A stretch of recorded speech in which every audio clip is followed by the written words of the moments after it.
अगर दान पुण्य से होता तो बड़े बड़े धनी लोग ना दान करके भगवान को खरीद लेते, भगवान के धाम में भी पास बनवा लेते।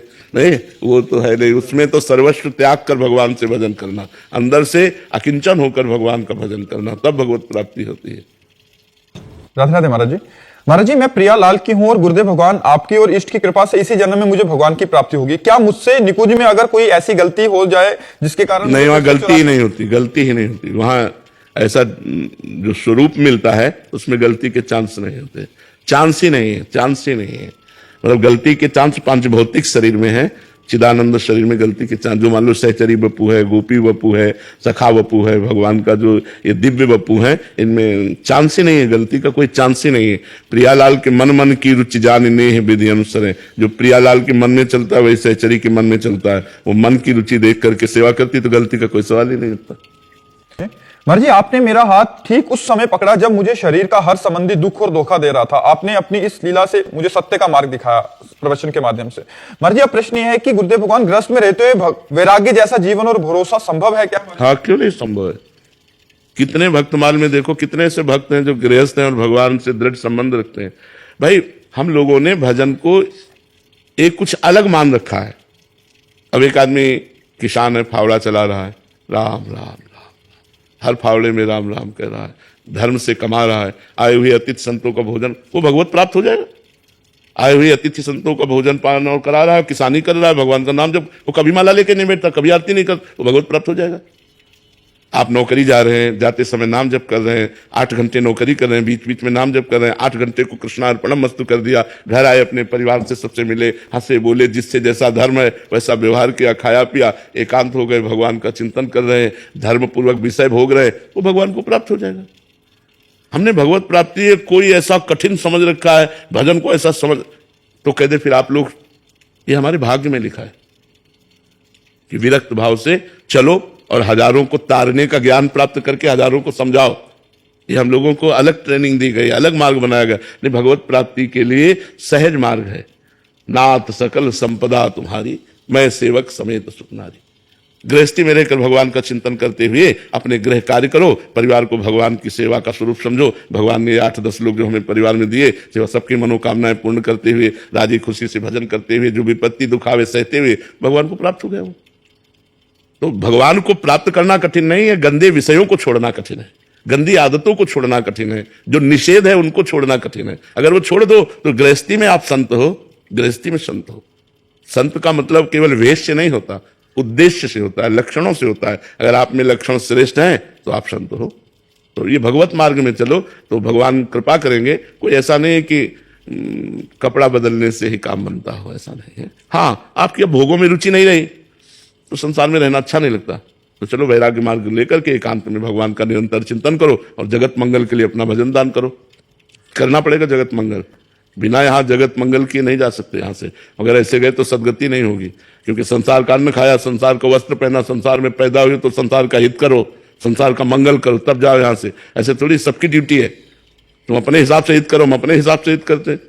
मतलब कोई दीपक है तो थोड़ा प्रकाश कर रहा है, कोई हाइलोजन है तो बड़ा प्रकाश कर रहा है। ऐसे जितनी क्षमता है 2 को ही सही, 2 को ही भगवत मार्ग में लगाओ, 2 का परोपकार करो। किसी के 20 का करता है, कोई 200 करता है, कोई हजारों का करता है, तो करना पड़ेगा। चाहे गृहस्थ हो चाहे विरक्त हो, परोपकार करो और भजन करो। अब जैसे आपका सबसे बड़ा परोपकार माता पिता की सेवा, पारिवारिक जनों की सेवा, धर्म पूर्वक मेहनत से कमाना, नाम जप करना, कोई भूखा दरवाजे आ गया उसे भोजन दे देना, कभी तीर्थ यात्रा आदि गए वहां दान पुण्य कर देना, भगवान का नाम जप कर रहे हैं और ये सब कर रहे हैं, तो वो सब भगवत प्राप्ति का हेतु हो जाता है। ज्यादा मेहनत की जरूरत थोड़ी है। राधे राधे महाराज जी। महाराज जी, श्री जी की कृपा जब जीव पर होती है तो उससे क्या संकेत मिलते हैं? सबसे पहला उसे साधु समागम प्राप्त होता है, संतों का संग प्राप्त होता है। जब द्रवहि दीन दयालु राघो साधु संगति पाइए, अब मोहि भाव भरोष हनुमंता, बिनु हरि कृपा मिले नहीं संता। जब भगवान कृपा करते हैं, श्री जी कृपा करती हैं, तो अपने जनों का संग देती हैं। और जब संत संग होता है तो हमारे जीवन से दुर्व्यसन, दुराचरण, इनका त्याग होता है और सतमार्ग पर हमारे कदम बड़े जोर से चल पड़ते हैं। और साधु संग की कृपा से हम भगवान को प्राप्त कर पाते हैं। तो प्रथम संकेत संत मिलन, जहां संत मिलन हो तो समझ लो अब हमारा अंतिम जन्म आने वाला है। इसलिए भगवान ने हमें सत्संग प्रदान किया, साधु संग प्रदान किया। बिना भगवान की कृपा के, श्री जी की कृपा के, रसिक जनों का संग, संत जनों का संग, भगवत प्रेमी महात्माओं का संग दुर्लभ है। यही कृपा, यहीं से जीव का आध्यात्मिक उत्थान होता है। प्रथम भगत संतन कर संगा, सबसे पहली भक्ति है संतों का संग, और ये भगवान की कृपा से प्राप्त होती है। राधे राधे महाराज जी। महाराज जी, क्या निरंतर भक्ति का प्रयास करने से मेरे भीतर छिपी वे सारी बुराइयां समाप्त हो सकती हैं जिन्हें मैं अपने जीवन में नहीं चाहता? लेकिन बिल्कुल बिल्कुल बिल्कुल, लेकिन लंबे समय तक ये बुराइयां, दुर्वासना मम सदा परिकर्षयन्ति, ये दुर्वासना सदैव हमको अपनी तरफ खींचती रहती है, क्योंकि अनंत जन्मों से हम इन दुर्वासनाओं के ही खेल में लगे रहे। अगर सद उपासना होती तो भगवत प्राप्ति हो जाती। दुर्वासना है, इसका मतलब हमारे अंदर अज्ञान है, इसका मतलब साधना नहीं बनी भगवत प्राप्ति की। तो दुर्वासना का त्याग करने के लिए जब हम भगवत प्राप्ति की जो साधन पद्धति है उसको स्वीकार करते हैं और खूब अथक प्रयास करते हैं, तब भगवान की कृपा हो जाती है और ये विकार धीरे धीरे शांत होते हैं। ऐसा नहीं है कि आप वर्ष 2 वर्ष साधना करें और आप बिल्कुल निर्विकार हो जाएं, ऐसा नहीं है। दीर्घ काल तक ये विकार स्फुरित होते रहते हैं। अगर कुसंग बन जाए तो दीर्घ काल तक साधना करने के बाद भी ये भ्रष्ट कर सकते हैं। ये विकार कोई साधारण नहीं, काम क्रोध लोभ मोह मद मत्सर। इसलिए दीर्घ काल तक भगवान का स्मरण करते हुए, कुसंग का त्याग करते हुए, पवित्र आचरण, पवित्र विचार, पवित्र भोजन, तो फिर हम दुर्वासना पर विजय प्राप्त कर सकते हैं। ये दुर्वासना बहुत ऊंचाई तक जाती है। ये मत समझ लेना कि 2-4 वर्ष के भजन से शांत हो जाती है, नहीं, बहुत ऊंचाई तक जाती है और आजीवन सावधान रहना चाहिए।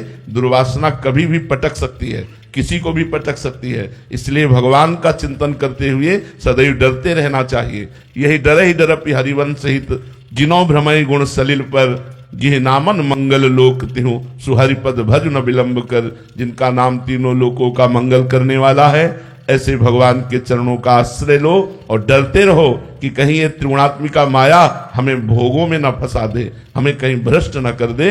लंबे समय तक यदि अभ्यास किया जाए, सत विचार, सद आचरण, सदसंग, तो ये असत विचार, असत आचरण, असत संग का त्याग हो जाएगा, तो दुर्वासना नष्ट हो जाएगी। राधे राधे महाराज जी। महाराज जी, माता पिता की भगवत भाव से सेवा करते हुए, गुरु कृपा से आजीवन अगर ब्रह्मचर्य का पालन करते हुए भजन करने वाले साधक भी क्या विवेक और वैराग्य और भक्ति से युक्त हृदय है, सो तो सत्य है। अगर विवेक और वैराग्य और भक्ति नहीं तो पाखंडी, विरक्त माना जाता है या ग्रस्त?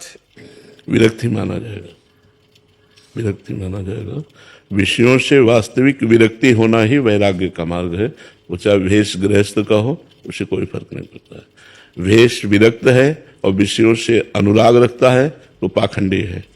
बिन विवेक वैराग्य भक्ति बिनु, सत्य न एको मानो, भगवत विमुख कपट चतुराई, सो पाखंड नहीं जानो।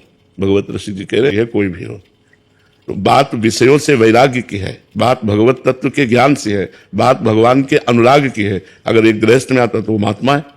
भगवान ने कहीं भी वेश का वर्णन नहीं किया गीता जी में, भगवान ने लक्षणों का वर्णन किया है।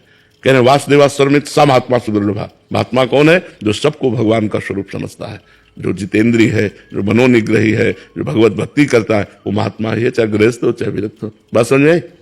गीतांशु जी, राधे राधे महाराज जी। महाराज जी, आपके प्रवचनों में सुना कि सिर्फ नाम जप से कल्याण हो जाता है। अगर नाम जप ना हो रहा हो तो क्या दान से भी कल्याण हो सकता है? नहीं, दान एक पुण्य क्रिया है। शुभ और अशुभ 2 प्रकार के कर्म है। दान एक शुभ कर्म है जिसका फल सांसारिक सुख है। बहुत उच्च कोटि का दान हुआ तो स्वर्ग का सुख है, लेकिन भगवत प्राप्ति थोड़ी करा सकता है। भगवत प्राप्ति तो भजन से होगी।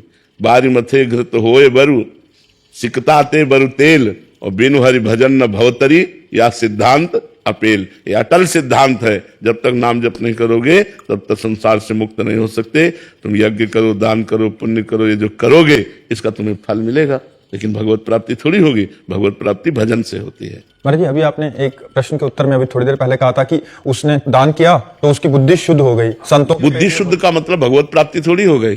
अब जो काम भाव से देख रहा था सीता सहचरी को, तो उसकी बुद्धि शुद्ध हो गई, वो मात्र भाव से देखने लगा। लेकिन भगवत प्राप्ति की थोड़ी बात हो गई। तो क्या महाराज जी उससे उसको संतों का संग और उसके हाँ, आगे की अब संतों का संग करके भजन करेगा तो भगवत प्राप्ति हो जाएगी। मतलब सोपान बन सकता है। हाँ, प्रथम भगति संतन कर संगा, इसीलिए कहा है प्रथम भगति संतन कर संगा, दूसरी ममरत कथा प्रसंगा। भगवान के चरणों के जो प्रेमी संत जन हैं, उनका संग करना प्रथम सोपान है। हमारी बुद्धि शुद्ध होती है, फिर आगे जब हम बढ़ते चले जाते हैं तो भगवान के भजन में रति हो जाती है और हमारा कल्याण हो जाता है। जैसे उन्होंने लिखा है दान से कल्याण, तो यात्रा के अंतर्गत में अगर ऐसा करेंगे तो संत संग होगा या बुद्धि? हाँ, जैसे आपने बहुत सुकृत किए तो लिखा है पुण्य पुंज बिन मिले ही न संता। तो उसका सोपान हाँ, आप बहुत अच्छा पुण्य किए तो आपको संतों का संग मिलेगा, सत्संग से भजन में रुचि होगी और भजन से कल्याण। अच्छा, यात्रा ये हाँ, भजन से परम कल्याण होगा।